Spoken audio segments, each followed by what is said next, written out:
Hello, everyone.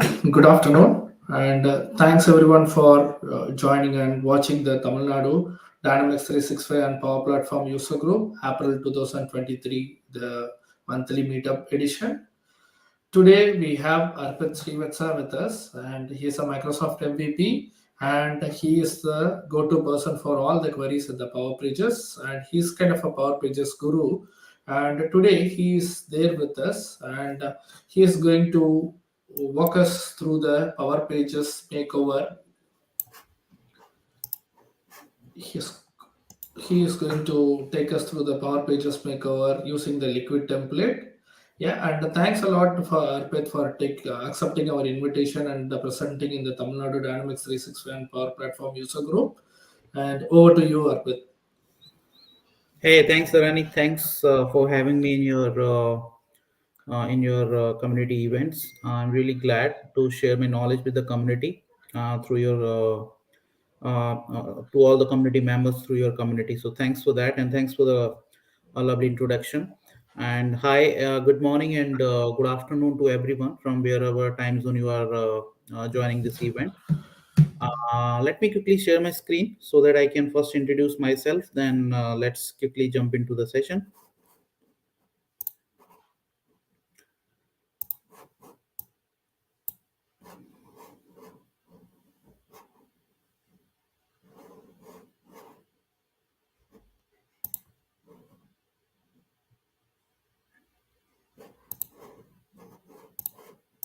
All right. Okay, just please confirm me, Dharani, if you can just see my screen. Yeah, I can see your screen now. Perfect. All right. So as Dharani told, today, my session is about how to use the liquid template codes to just do a quick makeover of the Power Pages. I'm not going to going the tips how to design the portals, obviously, because I'm not the UI expert. But of course, when you have to design the portals, there are some of the things that you need to consider in your minds, that how effectively you have to use the Power Pages component, especially, right?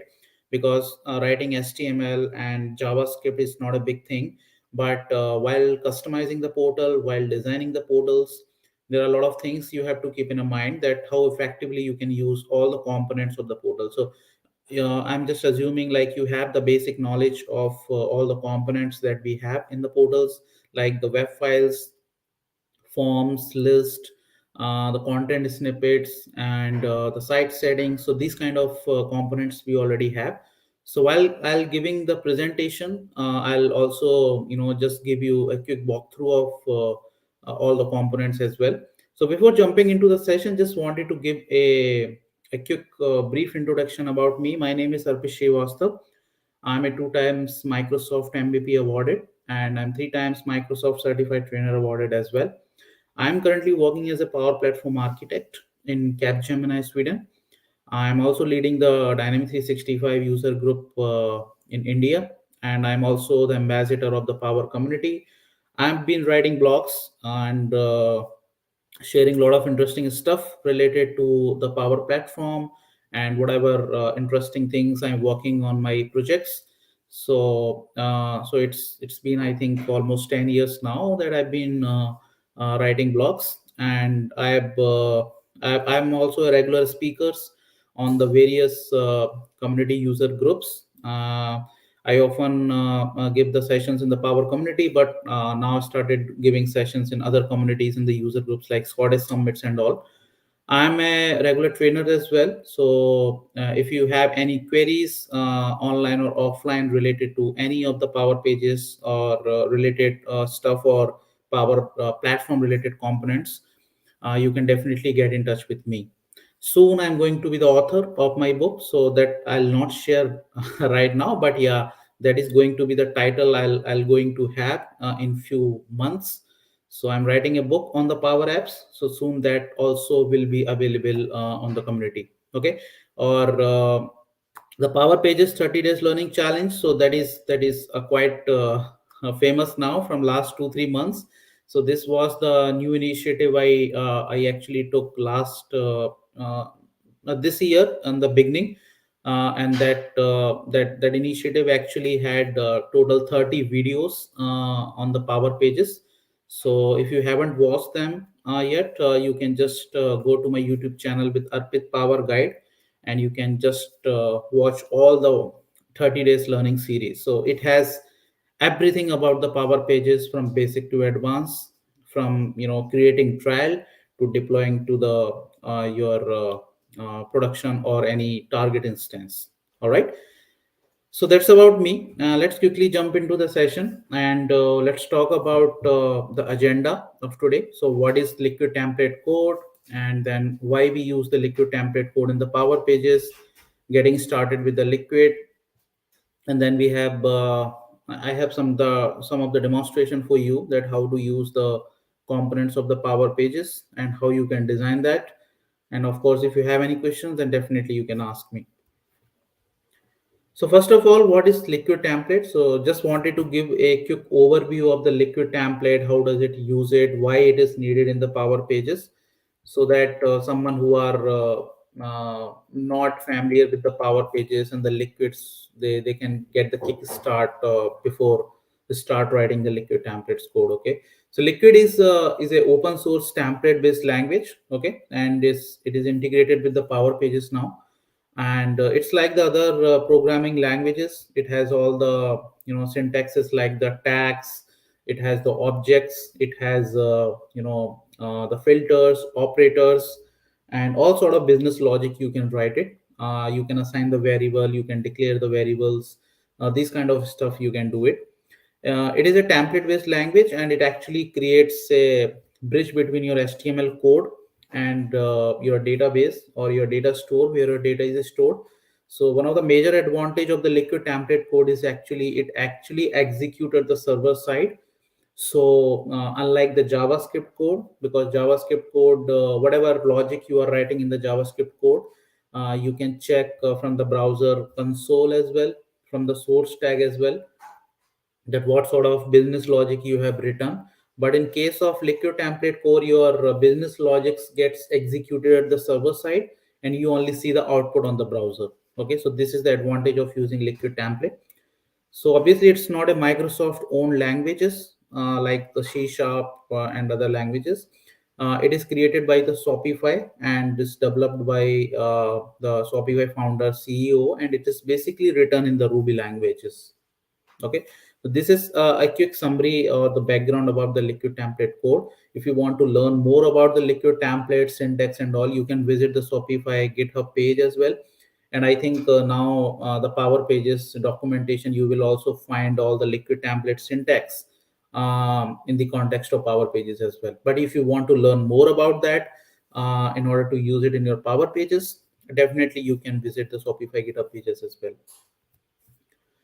Now, why we use the liquid in the portal? So, there are a lot of ways you can write your business logics in your Power Pages. But what is the significance of use the liquid template codes in the Power Pages?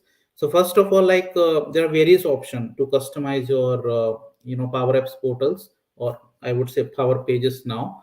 So Power Pages, as you know, it's a cloud-based product. It's a SaaS-based product provided by the Microsoft, and it is now part of the Power Platform family as well. So it is natively integrated with the Microsoft Dataverse to display or to perform the operation in the Dataverse.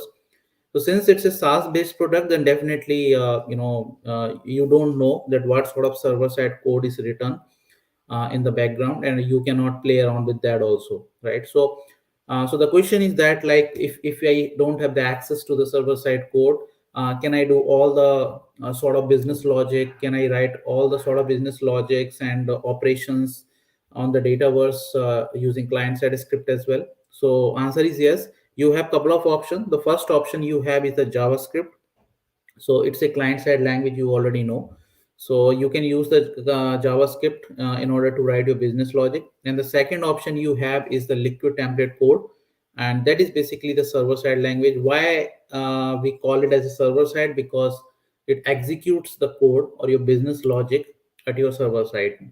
Okay, So it actually JavaScript actually execute your logics at the client side. That means whatever logic you have written in your JavaScript controls, it actually sent to the browser in the text format, and anyone can see it what's going on. So if you have written some sort of business validations, field validations, then definitely you can simply get it from the browser consoles.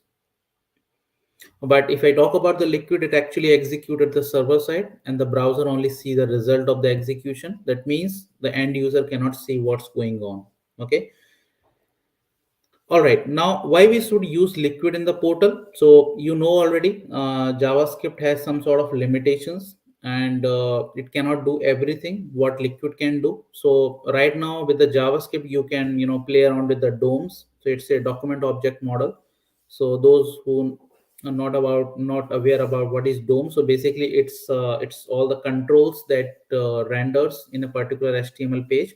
So it's nothing but the HTML element. So any page consists of the HTML elements. So if you have to hide and show the elements, let's say the labels, text boxes, buttons, something like that, any of the HTML tags or elements, if you have to play around with that, you have to use the DOM, the object model properties.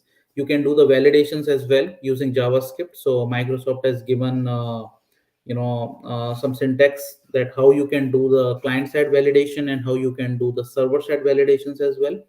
So sometimes we have the out of box buttons on the portal pages like submit, next, previous, and we often struggle to find the way how you can restrict user to submit the form, or going, if you're using the multi-step form, then going to the next step if the validation is not done, right? So in that case you can use the JavaScript for sure, because Microsoft has provided the syntax of that, that how you can perform the client side and the server side validation. You can default you can modify the portal CSS as well. Sometimes obviously you can do it by bootstrap CSS and custom CSS as well, but sometimes you have to apply the CSS conditionally, right? Based on the logics you have. So for example, like if I select email as the preferred channel in the drop down, then the email text box should be highlighted with the yellow background. Or if I choose the phone, then it should highlight with the probably the green color, something like that. So if I have to change the CSS property based on the business logic or the condition, then sometimes I have to write the CSS using JavaScript as well. Okay.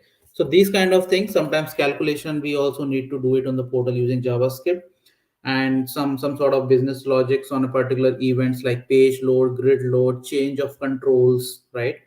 So these kind of things you can do with JavaScript. But what JavaScript cannot do alone is it's not a good fit if your data is quite sensitive. Okay. So you should avoid writing JavaScript if you are calling any APIs or any stuff that is actually confidential. Interact with the Microsoft Dataverse using Fetch XML or the Web API. Obviously, we can use the Web API inside the JavaScript, but Fetch XMLs and other syntaxes or interaction with the Microsoft Dataverse is not possible default in the JavaScript. Access data from portal components like site settings, content snippet, that is not possible in JavaScript. Can't logged in get the logged in user details like permissions, roles, and all. Performance consideration is also a big factor, and the server side logics. Okay. So these kind of things that JavaScript cannot do. But having said that, along with the liquid templates and the web API, JavaScript can do all these things, but you have to include the liquid templates inside that. Okay. You have to use the web API inside that, but alone JavaScript cannot do these kind of things, because the JavaScript is similar, like you have been using it on the ASP.NET websites and all. So it's like same. But unless you use the Power Pages features to it, it will not make sense to use only JavaScript to perform the Microsoft Dataverse transaction and all. All right. So Liquid template can do what JavaScript cannot do. Okay. So this is how I can represent. Like if you simply use the HTML code plus the CSS, then you can simply design the page with the intuitive UI like you are doing in the ASP.NET pages and all.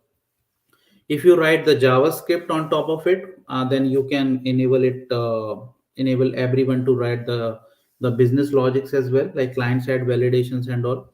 But if you incorporate the liquid template code as well, then you are allowed to use some other features to it, like fetch XML to retrieve the data from the dataverse. You can use the site settings, site markers, content snippet, web files, templates, forms, lists, everything. Okay, so in a while I am going to demonstrate that as well, that how you can use it. And where to write the liquid template code, so there are various components. So based on your requirement you can choose where you have to write your code. But web template is the main editor where you can write the liquid template code, because it provides all sort of capabilities, because you can simply write the fetch XML, you can write the liquid template syntax. So it's a complete I would say it's a editor or a source where you can put all sort of content, like HTML you can write it, CSS you can write it, JavaScript you can write it, and liquid template obviously you can write it. But sometimes you may want to use some of the syntax of liquid template code on your web pages as well. So you can write it on the custom JavaScript, copy HTML sections as well. You can sometimes want to use the liquid template syntax on the basic forms, advanced forms. So nowadays it is the multi-step form, list, and the content snippet. So these are all the components of the portals or the power pages where you can write the liquid template code. All right, now where does this liquid code execute? So that we already discussed, that it actually executed at the server side and the browser only sees the result of its execution. Unlike client side languages like JavaScript, they are first sent to the browser in the form of plain text, meaning anyone can see what's going on, right? So if you want to protect that your business logic that someone can see from the browser, then definitely you can do it in the liquid template code. What sort of operation you can do it with the liquid? You can perform the CRUD operations in the Microsoft Dataverse. So fetch XML is only to retrieve the data, but in order to perform other sort of operations in the Dataverse, you can go with the uh, web APIs. So web API is also supported in the liquid template code. You can interact with the different components. You can get the contextual data as well, because sometimes you have to get the logged in user information, something like that. So that is only possible using liquid template code. Using the JavaScript and all, you can't get the the contextual data. So that is only possible using the liquid template code. Okay. Liquid template versus JavaScript versus Portal Web API, because a few years back Microsoft introduced the Portal Web API feature as well, because Portal Web API is basically allowing you to perform the CRUD operations in the Dataverse. So Liquid template can read the portal components data and logged in user details without performing query to the Dataverse, right? So if you have to read the logged in user information, you can directly get it using liquid template code. You don't need to write any sort of queries like web API queries or JavaScript code, or any sort of what I would say the fetch XML to get the logged in user information. JavaScript is good for calculation, field validations, business logics on a particular events, and the web API is the best option to perform all the CRUD operation in the Dataverse. So each and every component, each and every feature has its own capabilities. So sometimes we have to use them individually, or sometimes we have to use with each other, right? All right, now getting started with the liquid. So those who are new to the liquid template, so just wanted to give some of the its features, like what are the syntax looks like, what are the objects, filters, and operators in the liquid template code. So liquid template has the tags. So tags is nothing but the in any programming languages, it actually tells you that how the template's working. It actually use sometimes some in the C sharp you use different tags, in the C++ you use the different tags, JavaScript has a different tag. So similar like that, in the liquid template you always have to use the middle bracket along with the percent sign. and you have to use your tags wrapped within this kind of syntax. So this is how you use or write the liquid template code. Objects. So liquid template has a lot of objects. So for example, like user is like a object. So object is nothing, it's like a container which has a lot of information within it. So user is a container in the liquid template code that has a lot of information. So it actually stores or hold the information about the logged in portal user details. Okay, that's why it's called user. So for example, if you have to retrieve the logged in user details, so for example, first name, full name, or whatever attributes you have on the contact table, because like portal use the contact table to store the logged in user information. So if you have to retrieve any information about the logged in user, you can use this user object. So you can also use the custom attributes as well.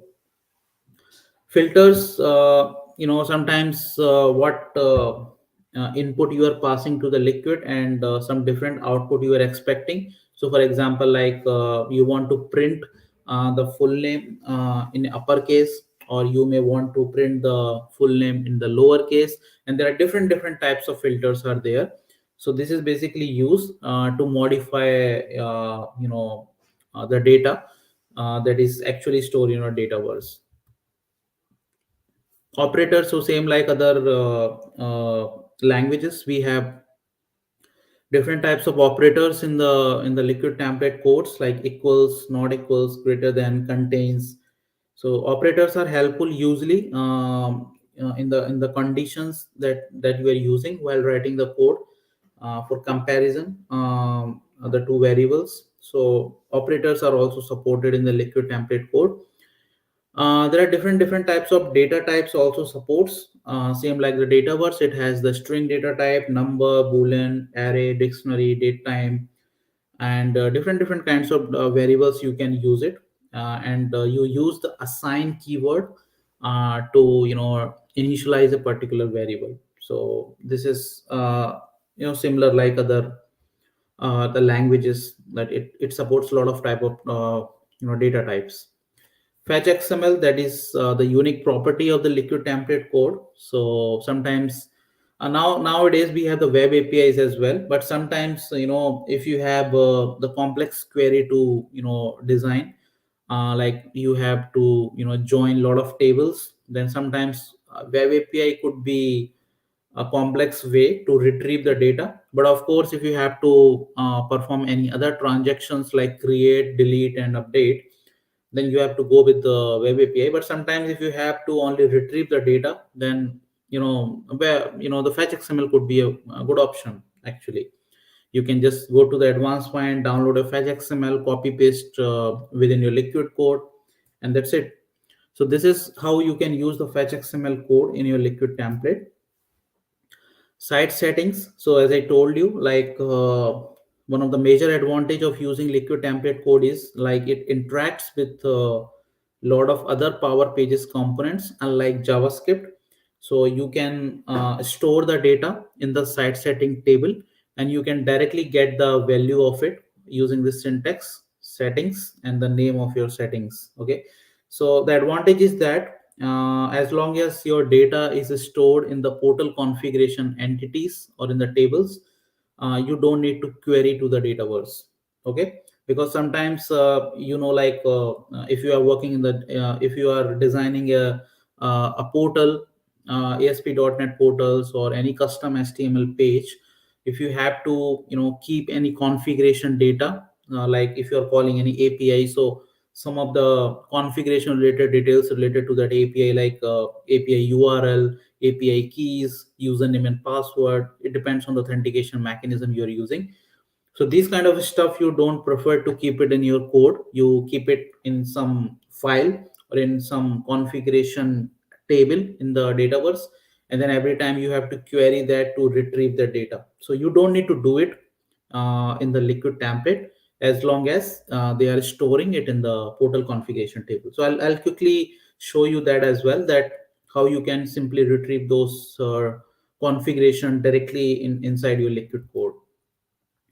Content snippet. So same like the liquid template, sorry, the site setting, you can retrieve the content snippet as well within your liquid template using the syntax editable snippets and the simply snippets. So editable snippets tells you that whatever content snippet you are including your code, you are allowing user to edit that if they have the administrative privilege or website customization privilege. Or if you are not using the editable keyword, that means that that particular string message or the text message is not editable on the portal. Okay, and this is how you can simply use the content snippet within your HTML tags rather hard coding that tags. Site markers are basically used to redirect user to the different pages of the portal. So sometimes you need to hard code those web pages URLs, partial URLs. So you don't need to do that because it may change in the future. So you can simply use the site markers by simply link those site markers to that web page. So anything gets changed in that particular web page, it doesn't impact your code especially. All right, so forms, as you know, forms is basically used to take the user input and to insert the data in the dataverse.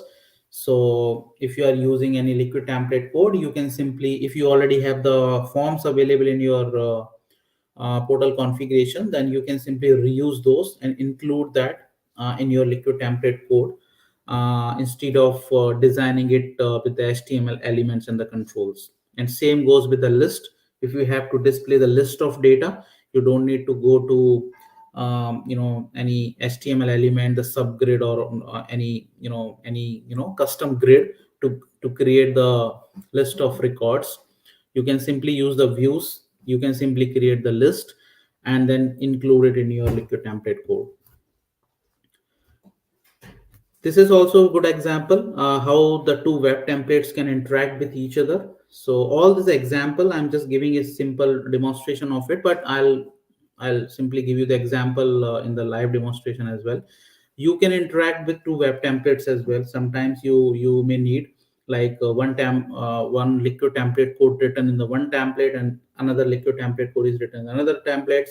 You want to interact with each other from the reusability perspective, so that is also possible. You just need to use the keyword include in order to include the one web template code in the another web template. All right, and there are some special type of syntaxes as well.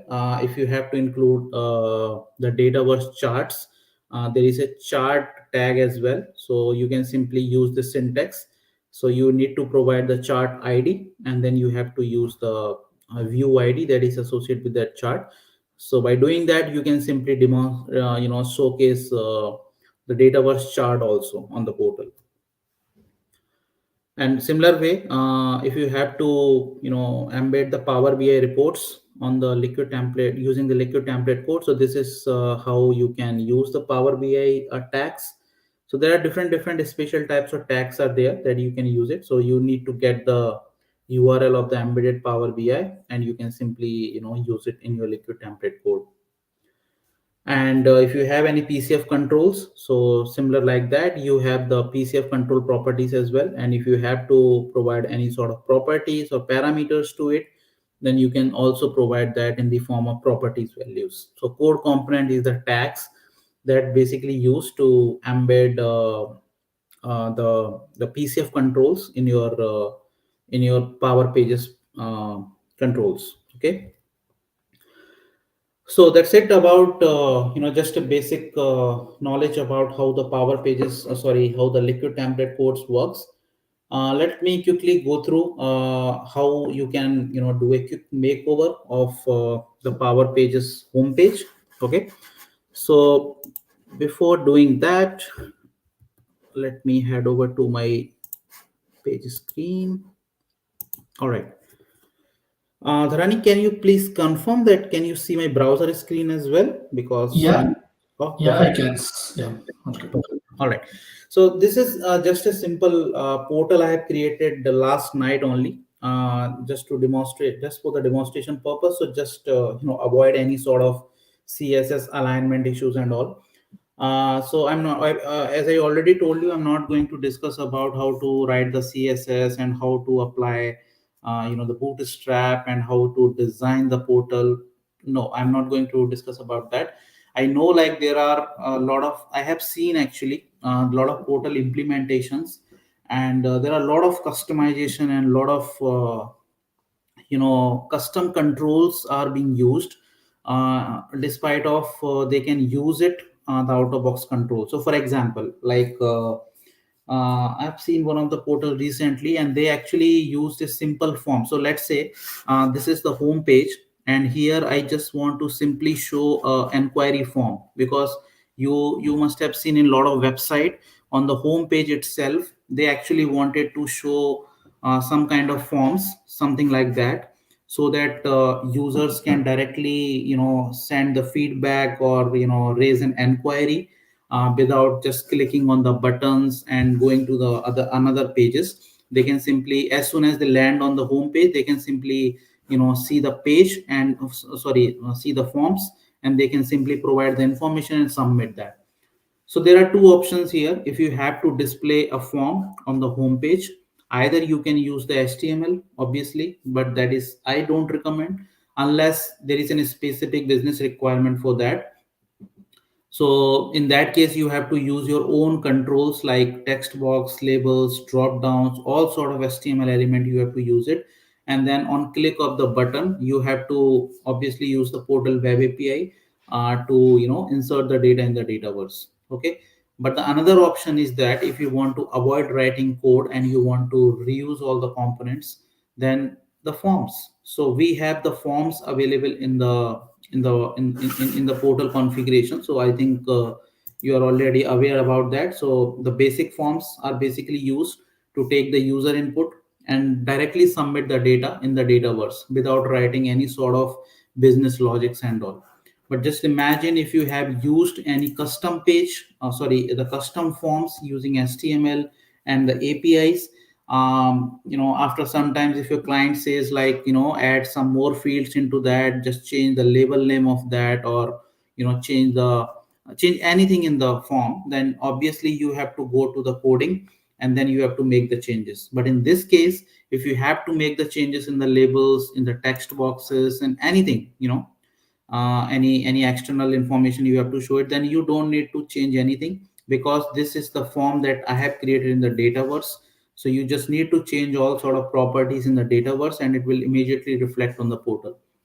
So this kind of flexibility it provides. So this is not only about the forms, but it also about the list as well. So for example, once the data is submitted, if you have to show the list of data that you have, so instead of using any fancy grids, using jQuery and all, you can obviously use it to provide the intuitive UI. But always remember, like your data is stored in the dataverse, so you can simply reuse the list feature of the Power Pages. Then on top of that, you can apply all sort of CSS and some external plugins to provide to make it more intuitive or user friendly. All right, but your base should be your Power Pages components, so that you don't need to do so much work in your customization. Okay, so this is a simple HTML home page I have designed, and it has a lot of things. So let's talk each and every components on this home page I have displayed. So the first thing is that the image you can see here, so it's a big banner. So this image I'm using it. So all sort of images that you use it on the portal, you have to use the web files for that. Okay, so for example, like if I just simply head over to the portal management tab, there is a component called web files, and this web files basically hold all sort of web related content, similar like the web resources. So you can keep your CSS files, you can keep your images in different formats. So like for example, like if I go to the, I think it's a banner, something like that, Power Guide banner. So this is the image that I'm using on my home page. So I simply created a web file here, and this is the partial URL. So this is the unique identifier through which I can refer that images in my code. And in the note section, I just simply uploaded the images. Now, how can I use that web file inside my HTML code? So you can simply head over to your Design Studio. So this is the home page.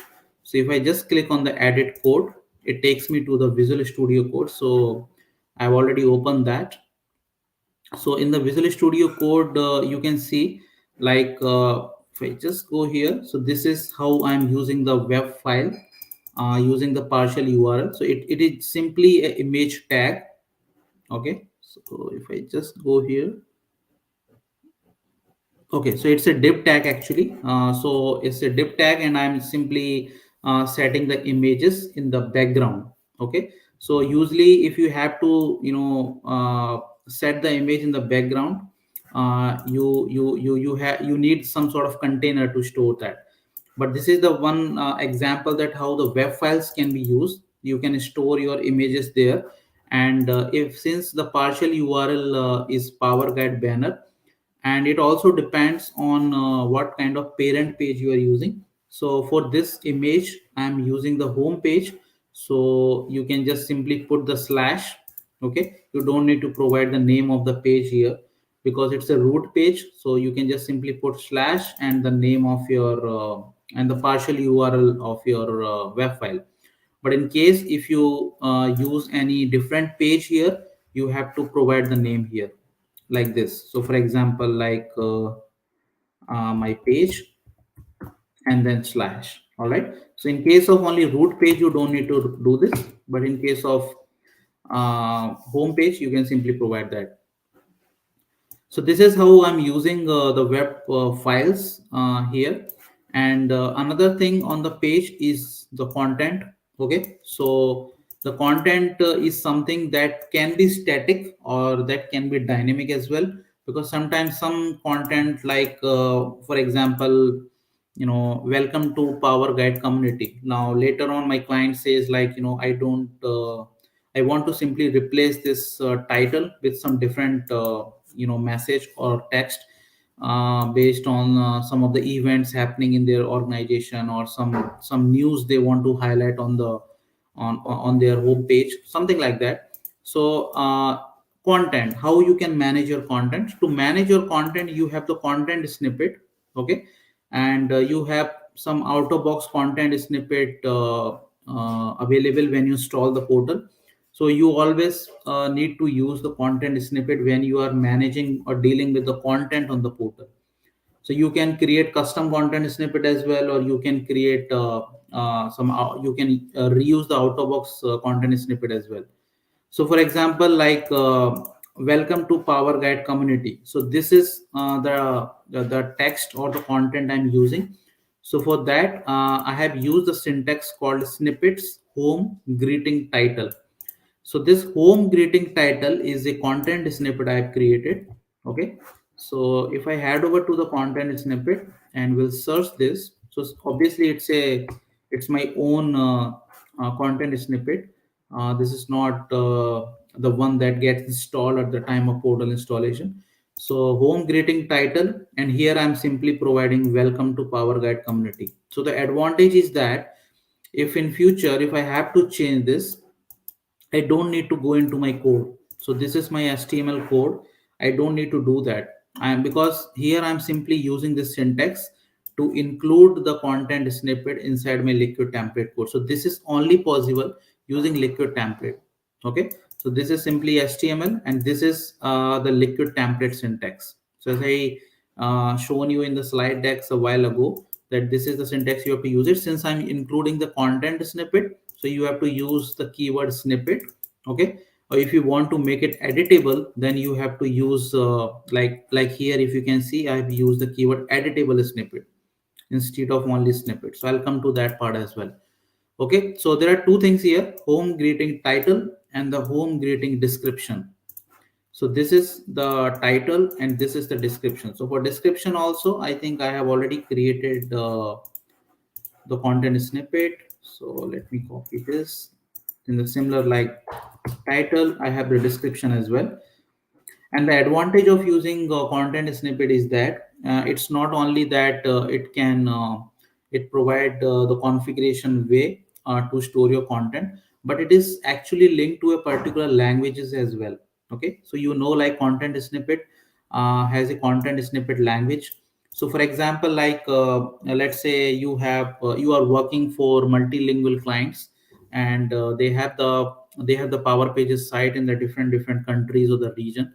So for example, like I want to create my portal for English and for Swedish version. Okay, so for example, if I want, like, if the Swedish person logs into the portal, instead of showing this welcome to power guide community, this message should be in the Swedish language. Okay, so usually if you don't use the liquid template code or the content snippet, you have to write it in your code in the conditional way, right? If the language is this, then I have to use the English text. If the language is Swedish, then I have to translate it from the Google and then put the Swedish translation in my code. You don't need to do it as long as you are using the content snippet, because for English you can create one content snippet, and for Swedish you can create two, one another content snippet. So for example, like for title, I can copy this, create a new content snippet, save it. Since I don't have the languages, okay, I have the Swedish language. Okay, so I can simply select the Swedish language. I can simply translate that English content and can put it here. Okay, so it will automatically, so you don't need to do anything. It's the portal who will automatically load your Swedish content snippet. Okay, as soon as the Swedish users logs into the portal. So this is how the content snippet you can use it. So to avoid writing hard coded text or the content, you should always keep your content in the content snippet. User, I already talked about. Like, user is basically to get the user information. So for example, like on the home page, I'm using my first name to greet the customer. But if I signs out, so it obviously, if I'm signing in out, then I don't have any information on the portal. So it will simply say, hey anonymous user, something like that, hey anonymous user.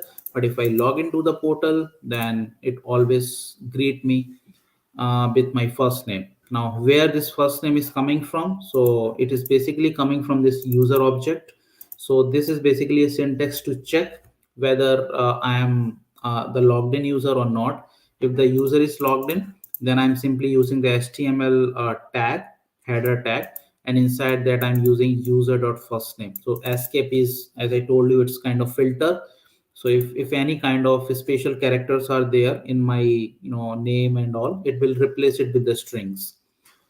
Okay, so user dot first name, I can print the full name as well. I can print the email addresses as well. So user is basically a contact table. Okay, so I don't need to, if I'm using the liquid template code, then I don't need to query to the contact table in order to get my contextual information. I always go with the user object. So you have to be very careful while writing the code, because if you are not aware about the liquid template code and syntax, anyone who is having very less knowledge of the portal, they can straight away go to the portal web API in order to get the information from the contact table, because in their mind it's like, okay, I have to retrieve the data of logged in user information. Okay, it's stored in the contact table, so okay, I have to write the portal web API for that. Not like that. You have to be carefully use the components. If you have to get the information of the logged in user, then you have to use the user object. All right. All right, now the next thing is that okay, let me head over to the portal. So this is all about the content. So button is not a big deal. So okay, so this is all the content. So for this also I'm using a different content snippet, and for this also I'm using different content snippet. Now let's talk about this data. So this data is not something that I can keep it in the content snippet, right? Because it's not a content, it's a dynamic data that is stored in the dataverse. So I have the event table here. So here is the table called power guide events, and in this table I have created 6 events currently, set as start date, end date, event mode, and all. and I want to retrieve all this event information on my page, home page. So like you can see here, all this information is coming. So I have to retrieve the data. Okay. So being a portal developer, you have two options. You can either go with the fetch XML, or you can use the portal web API. Okay. So, if I'll choose, I will first go with the fetch XML, because since I'm using the liquid template, or I'm using the web template to write my code, fetch XML is quite easy to use it. Because in the if you are using portal web API, then you have to do a lot of configurations. You have to create the site setting, you have to enable the column permission, table permission, and then you have to write the 50 to 60 line of code to simply retrieve the data. Of course you can do that, if in case you have to retrieve some sort of complex business logic, then definitely you can use it. But fetch XML is the simpler way of doing it. Okay, so I simply created a fetch XML here. So if I head over to the web templates, okay, simply search fetch. So I have created a web template here called fetch XML get events. Okay. And here I am simply providing a fetch XML that I have copied it from the advanced find. Okay. So but make sure, since it is a liquid template, so you have to wrap that fetch XML between the fetch XML tag. Okay. So fetch XML is the keyword that you have to use it. And my query is like the object that is going to store the collection of data that is going to be retrieved using this fetch XML query. Okay, so this is simply a fetch XML. I had just kept it in my fetch XML get events, and I'm going to use this web template in the another web template. Okay, all right. So here, if you can use it, so this is my HTML code, and here I'm simply including that web template. So this is a simple example of how you can reuse the web template, or how the two web templates can communicate with each other. So you can keep your code at one place. So sometimes you have to call an API, or you feel like this kind of code can be created as a reusable code. So instead of writing it the same logic or same code snippet again and again on the multiple pages, you can keep it in the in the single web template, and then use it across your portal pages. Okay, so I have just simply included this web template. By doing this, my fetch XML has now been included in this code, and now I can simply use this object to retrieve the data of the individual field. Okay, now how I am retrieving that? So if I just go down, so this is the for loop I am using, because yeah, I'm retrieving the data. I'm retrieving the collection of data. So obviously I'm going to get the collection of events here. So I'm simply looping it through, and my query is basically the object that I have declared in the web template. And using this, I can retrieve any of the attribute value, like event start date, event end date. You need to be make sure, like whatever attribute information you needed, you have to use it in your attribute list. Sometimes let's say you have not included the event name in the attribute list, and you're trying to get that in your code, then it will not be there. Okay, so same like if you write it in the query expressions, you have to define it in the column set attributes. So same like that, you have to first define that what attributes you want to retrieve it. This syntax is basically used to retrieve the collection of data, or if you want to simply check the count of it, so you can simply this syntax my query dot results dot entities dot size. Okay, so this actually gives you the count. So here, if you can see here, in the upcoming events, it is showing the counts of events. So this is how you can get the counts of it. So sometimes if you have to logic by simply putting the condition, if the count is greater than 0, then you have to write your business logic. So in that case also, you can use the syntax. Now once I get this complete collection in my variable result, now I can read the data like this, like result dot event name, result dot event start date, and the other things as well. All right. So, and this is the event banner images as well. So I have already created a, the banner image URL type of field in the Dataverse, where I'm holding all the URLs. So I'm not storing all these images that you are showing here. These all the images are the public images, so I don't need to store it in the web file. So you have to be very careful about that also. Don't store all the images in the web file, because it also increases the Dataverse capacity as well. So it depends. If your client has some public images that they don't have any concern to use it directly, then you can simply store it in your Dataverse in the form of URLs, instead of uploading the actual files in your web files, like the way I'm doing right now. So I'm just simply provided this kind of URL. So it's a public one, so it's not an issue. All right, so this is about how I'm using. And another thing, what I'm going to use it. So since I want the registration option for each event, but in some case, if I want to, to restrict user to don't register on a particular event or on the website, unless they actually decide whether this event is published or not. Okay, so for temporary purpose, if you want to disable this registration option, how you can do that? So the normal way of doing it is simply just going to the code and just simply remove this button that says register.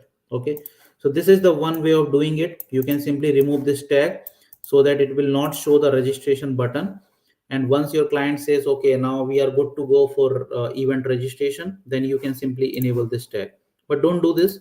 We have the site setting option available for these kind of things. So if you simply head over to the site settings, I have created a site setting here.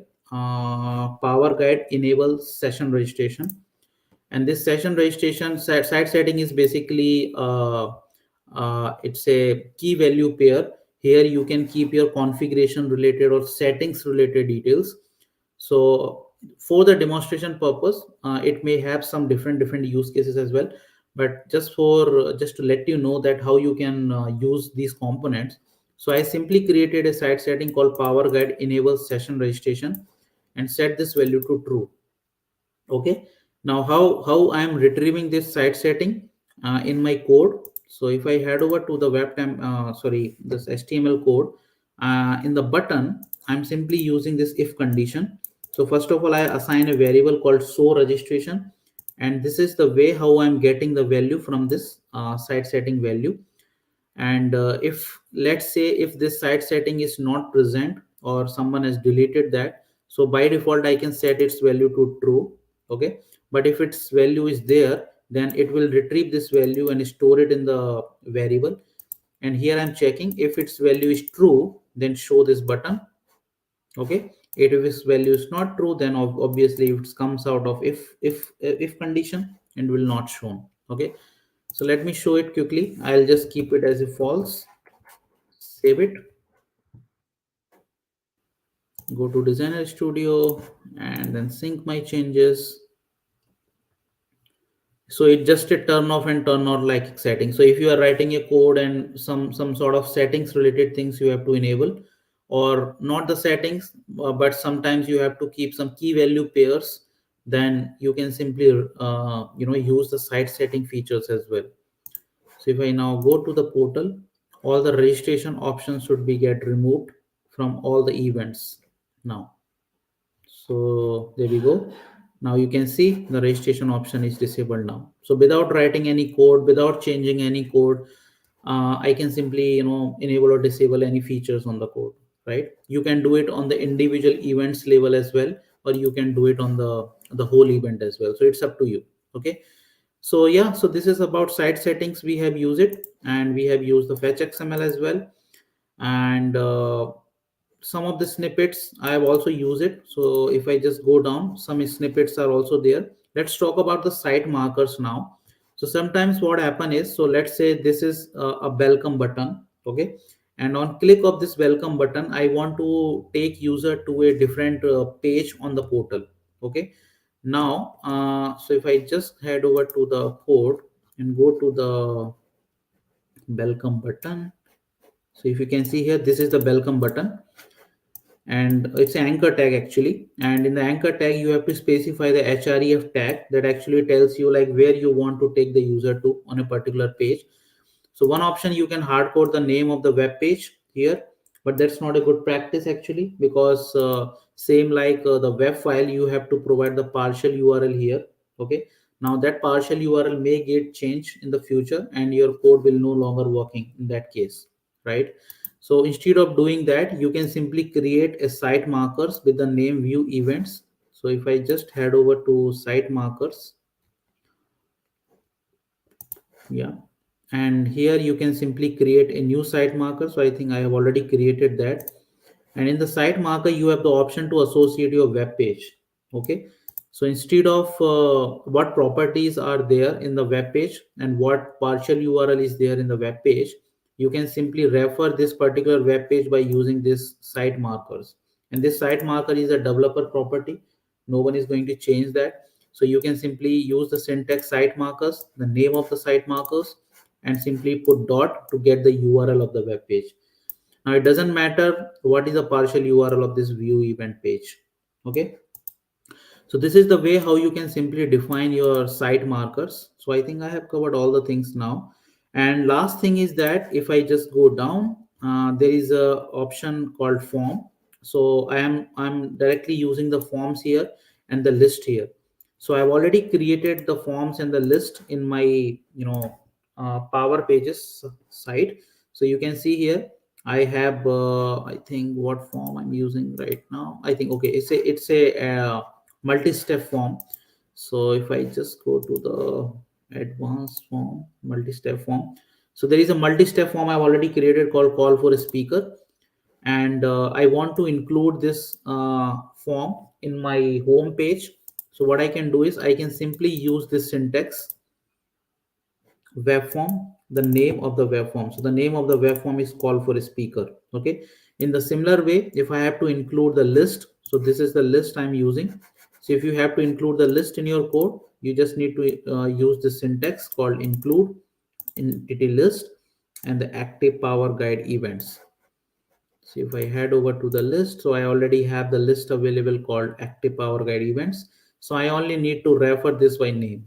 Okay.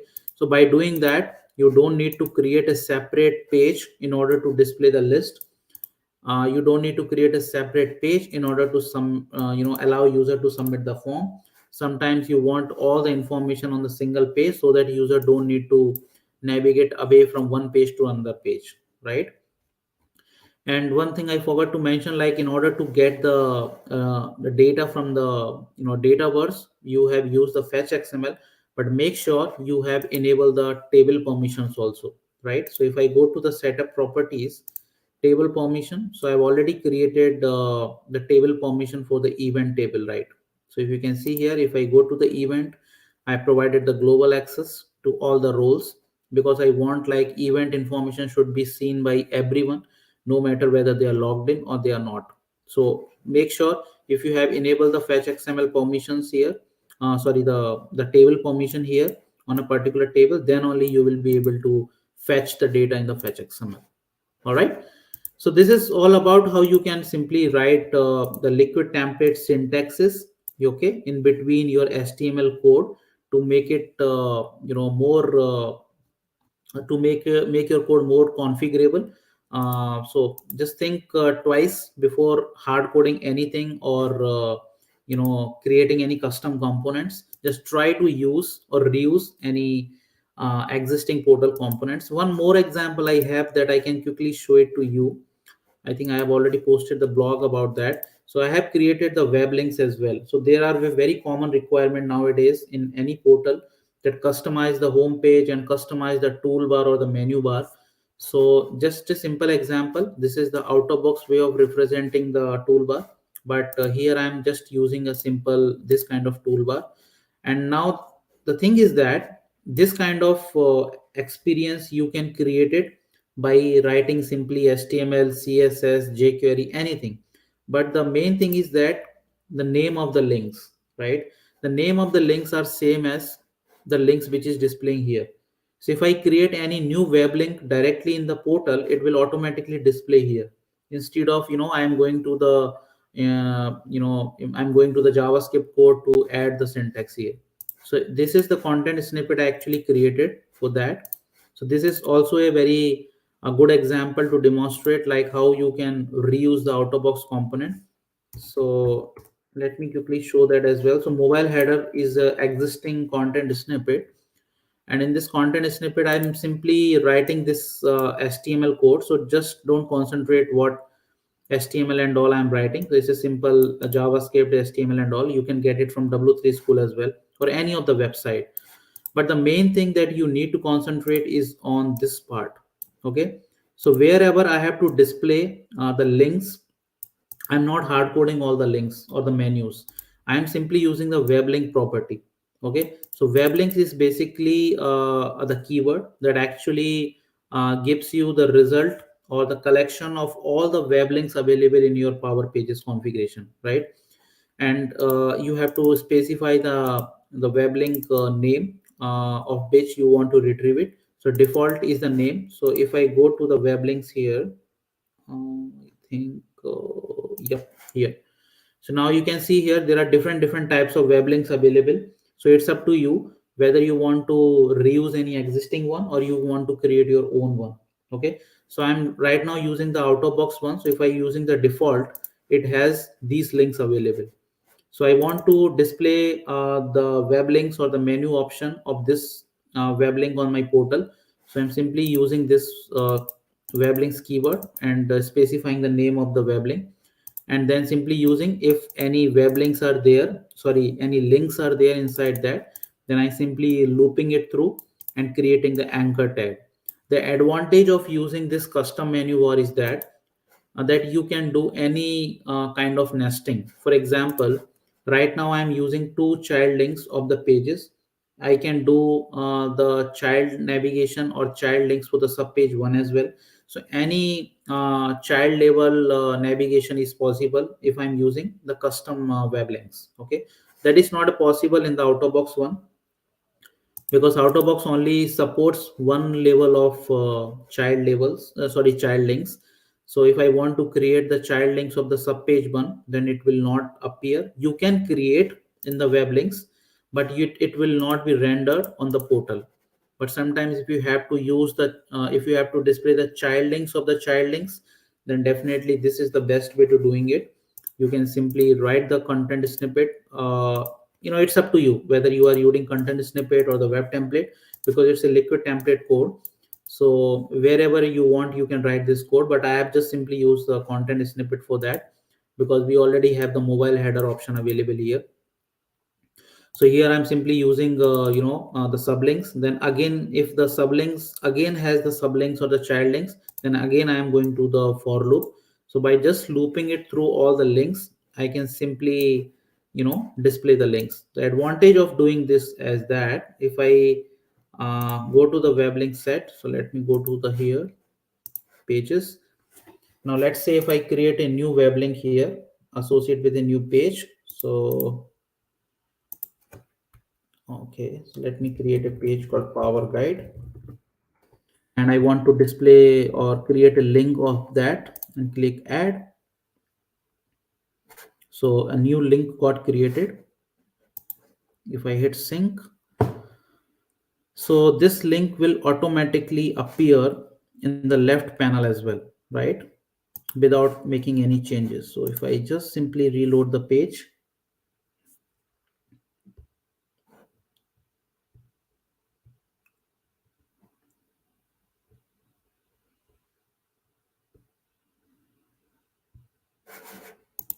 okay, it's taking time. Let me refresh. Okay, perfect. All right, so if I just go there, you can see a new Power Guide link is there. So this is the way how you can simply reuse the web link property or the web link feature. No matter whether you are customizing the portal, changing the content of the portal, but just remember or be careful about using the out of box components, right? So that's it. I hope you got a lot of interesting information from this session. So if you have any questions related to that, obviously you can ask me. And thank you so much. You can connect me offline as well if you have any questions. Then over to you, Dharani. Yeah, thank you so much, Arpit. It was a very excellent and wonderful session.